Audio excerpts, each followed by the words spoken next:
Ce matin, en voyant un couple de mon âge dans le métro, j'ai réalisé un truc. C'est que l'amour, c'est juste un frein à la réussite. On ne pense qu'à ken ou acheter l'amour comme un morceau de viande. L'amour, c'est devenu une option, quelque chose qui nous rallonge, un truc qu'on évite à travers les réseaux sociaux. Mais est-ce que tu trouves que c'est pas un peu extrême? Regarde autour de toi. On nous dit que l'amour, c'est un frein, que c'est une perte de temps, que si tu veux réussir, il faut être seul. Ne penser qu'à soi, être focalisé sur ses projets. On a quand même réussi à transformer l'amour en un obstacle, en quelque chose d'anormal, en quelque chose de gênant. Mais si on applique cette logique un peu partout, à quoi ça sert de vivre? De toute façon, tu vas mourir. À quoi ça sert de faire des choses? À un moment donné, tu seras confronté à des échecs. C'est absurde, non? Alors pourquoi penser que l'amour, c'est quelque chose de gênant? Bien sûr, il y a des mauvaises expériences. Tu vas tomber sur de mauvaises personnes. Tu vas être blessé. Mais c'est justement en vivant ça que tu apprends à reconnaître le bon. Comment veux-tu savoir ce qu'est une relation saine ou une bonne personne si tu n'as jamais vécu le contraire? Ce n'est pas l'âge qui nous définit, mais ce sont nos expériences et nos choix de vie qui nous définissent. On nous fait croire qu'être seul, c'est la solution. Alors qu'être seul, c'est une étape et non une finalité. L'amour et le bonheur, c'est personnel. Chacun a sa propre définition. Mais ce n'est ni Tinder, ni Instagram qui vont te l'apprendre.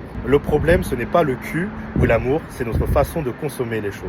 Aujourd'hui, on veut du fast-food relationnel. On swipe, on compare, on juge, on projette nos idéaux irréalistes. On prend juste le temps de consommer la surface sans aller dans la profondeur. Faire l'amour de façon physique, c'est facile. Faire l'amour avec son âme, c'est complètement différent. Alors ne soyons pas une génération dépourvue de sentiments, soyons des humains.